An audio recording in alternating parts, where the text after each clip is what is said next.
staying sexually pure, we said it before, but it is hard. Everywhere we look, we see things and it happens. But how do you maintain that? Because that's, I feel, as young people, we struggle with that daily. Yeah. But people are telling us, yeah, maintain your sexual purity. How do you do that? What does that look like? I first just say, just first of all, admit those things and like surrender. I think it's good to, I like to journal, to be honest. I do. And when those things come up, I generally just journal those things that come down, because something I'm doing now is journaling what I feel in the morning, the first thing that comes to my mind in the morning, whether it's a sexual thought or whatever it is. And that actually happened the other day too. I was just like, what in the world, what kind of dream is this? I'm telling you, I did not watch a show. I didn't read a book that had sex. I did not listen to any music. That I just came to my mind, and I'm like, what in the world is this? So I had to journal it down, because it's good to track when it's happening, where it's happening, like maybe even just noticing certain things that are around you, because sometimes it could be people that are activating those things around you that are causing you to think in a certain way because the way that they're speaking, and the comments that they're saying. And I think there's a prayer point that we're listening to on for one of these services, and it talked about like breaking away from environments that will cause you to not walk into the glorious destiny that God has for you. And those environments could be workplaces. I know we need money, but sometimes you need to actually take a step of faith, and you may have to remove yourself from that environment.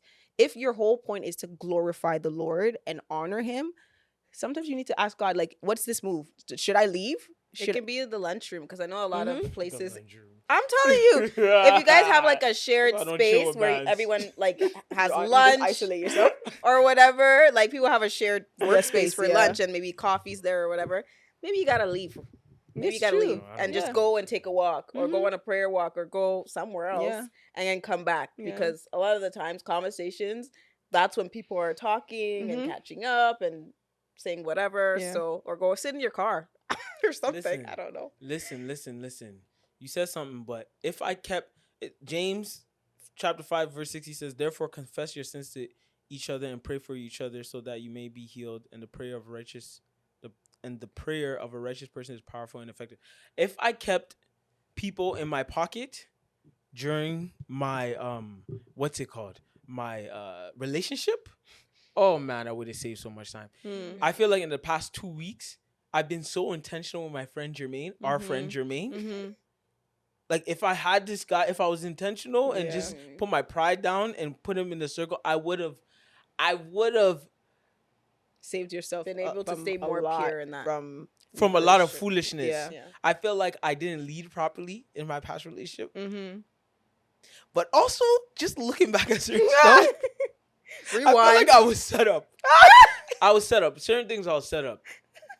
And I'm not gonna set up, but you walked into it. No, I took the bait. Honestly, I'm not gonna blame her. No, because but everybody plays a part. Where it happens, it's everyone. A learning, it takes two to tango. Yeah, it's a learning. But thing. This guy got set up. No, I got set up. Certain things I feel like I got set up, and I'm not trying to say that to diss anybody. I'm just like certain things. If a person were to say something, I should just shut it down, like automatically. But I would entertain it, and I would think that hand placement will be okay until the next day, and I'm thinking about it like, oh shoot. In the moment, it didn't feel like anything, but in the past, I mean, as time went on, I'm like, oh shoot, like that did something to me, you know, or like kissing. You think kissing is telling you don't awaken what it's not supposed to be awakened. And I awoke let me tell you, I woke every beast you can think of. They're all awake. Every beast. And now you're thinking, oh, Nana, why are you going through like maybe some mental things in terms of lust? It's because you expose yourself, you dummy. You big dummy. Honestly. It's true. It's like you're in the midst of doing certain things like, oh, I'm not gonna, I'm maybe gonna marry this person, or I'm just dipping my toe. I'm not having sex, but it's like, fam, you're setting yourself up for failure. And sometimes, I'm not gonna lie, God has to take you out of something for you to really learn. Like, pop out. Yeah. And God had to take me out of that to fully, like, yo, you're not doing this right. When I look back at it right now, I was like, I did not do that right in the sexual, in that purity space, in the purity. I did not do right. No way.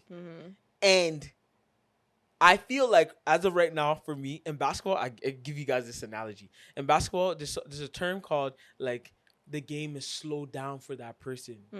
So as a rookie, you're all over the place. You don't really know until like the year 8 type of guy. Where now the guy's like Luka Doncic, like he sees the game. The game is slow. He can do everything. I feel like when it comes to the purity sector in my life, the game has kind of slowed down. But in order for me to get there, it's the experience that kind of got me there.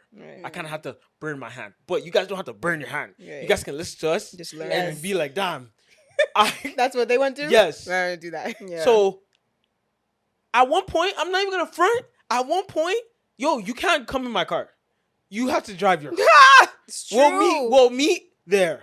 It's true. I had to. I'm like, we'll meet there. There are points where it's like you're in a box and you know, like, this is like fire. It's over. It's you're you know, like, I'm gonna be wise and I'm gonna drive myself. I'm gonna drive myself. Like, I'm not. We're in the basement. Maybe my friends are here or whatever. Maybe they leave and we're separated. By yourself, I'm gonna leave now because I know it's gonna awaken something. It's gonna awaken something. You know, we're alone. I'm not coming to your house and chilling. Yeah, I'm not. Go to the park. Exactly. Go to a public space. You can do foolishness in the park. All those some people do. I mean, they do. We're not dumb people. But you know, most times you will feel some type of uncomfortability in that space. So